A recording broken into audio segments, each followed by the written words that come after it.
Hello everyone. For those of you who just joined, kind of well done, you just missed the keynote, but anyways.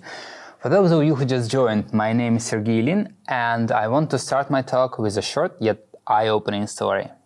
Once upon a time, in an office far, far away, me and my very esteemed colleague were sitting and working our usual work.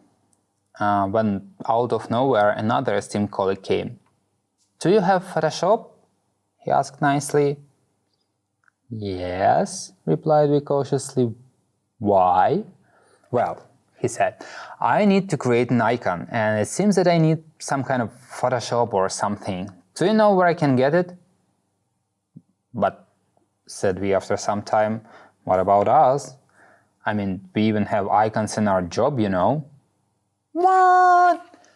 said our esteemed colleague, and it became clear that for some part of the company, designers somewhat are unicorns, and not everyone knows what we do or how we're doing it.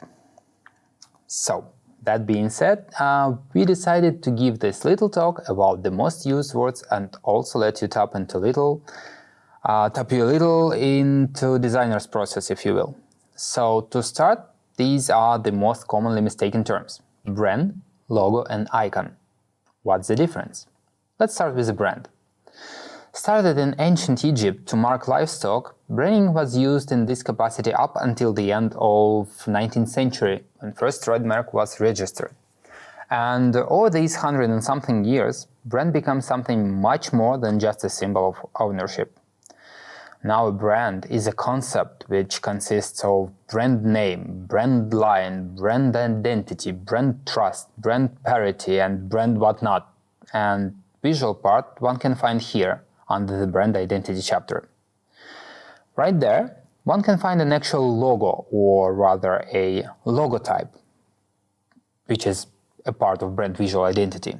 So this is the logo of JetBrains, which belongs to the brand, JetBrains. And to avoid any further confusion, this is not a logo of IntelliJ IDEA. This is the icon for IntelliJ IDEA, which belongs to the brand JetBrains, as well as the logo of JetBrains belongs to the brand JetBrains. Now, when we clear that up, I want to show you some other icons and words we use in our day-to-day work mostly. These two you must probably know, at least the first one. Unfortunately, to those of you who knows only about Photoshop, I won't be talking much about it because it faded away as a tool for graphic design, at least. Illustrator is still very much alive, and in UI it is used for icon and logo creation and sometimes for creating design mockups as well. It is basically a canvas or a set of canvases and a set of tools around it. And this is a set of new age graphic and communication design tools, Sketch and Figma. Basically they are the same. Objects on the left side, tools on the top, and to the right there are properties of selected object. In the middle, canvases, or as they call it, artboards, or as we call it, screens. When we're finished with the screen, we send it to Zeppelin. This is another amazing tool which helps greatly to work with front-end developers. Once screen sent to Zeppelin, it parsed to shapes and properties with rulers, CSS styles, and all other bells and whistles, and this way, all people included always have the latest version, accessible by the hyperlink. So no more offer-final-final-second edit final.png nonsense, no.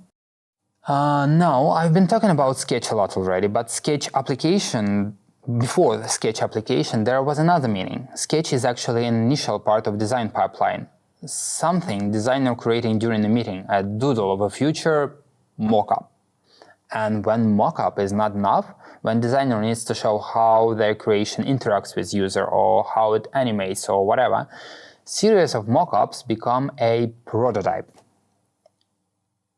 Another rather confusing couple turns out to be not so confusing after all. UI, as you all know, stands for user interface and UX for user experience. So what's the difference? Here is a good example of pure UI. Everything neatly aligned, everything is in perfect compliance with guidelines, has all the colors and stuff, and after further look into it, is just stupid. On the other side is the opposite, only UX, no UI applied. While it is not possible to publish this sketch, it complies with an experience of any user if settings will be saved automatically, for instance. Well, this is an easy one, but nonetheless the difference is huge. While raster image stores every pixel of it, position and color, and let's assume that transparency is a color too, while vector image describes shapes and their color with formulas. That being said, when one tries to enlarge raster image, it has to calculate every pixel in between existing pixels. But when one tries to enlarge vector image, it just recalculates shapes and voila! In other words, asking for a vector icon 300 by 300 pixels is pointless because that's the beauty of vector imagery. It can be any size you want. This is the funny one because these terms are not strict and I am not sure if they are used widely, but anyways, we're using them at JetBrains, so here it comes. Marketing design, you probably all know it well. It's, for instance, our website. Big text, big words, big buttons, big screenshots, and so on. You got the gist. Product design solves the same problem, informs our users, but in a less screamy way. Our web help is another good example of product design. Oh, this one is interesting. A cornerstone of many meetings in negative space or white space or air, if you will. Some may call it even waste of space, when in fact negative space works like space in real estate. It helps a lot to emphasize something important or someone important.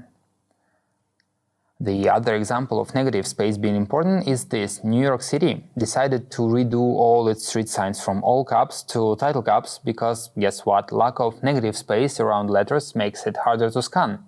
All caps letters are all the same, and in a city this big, it is important.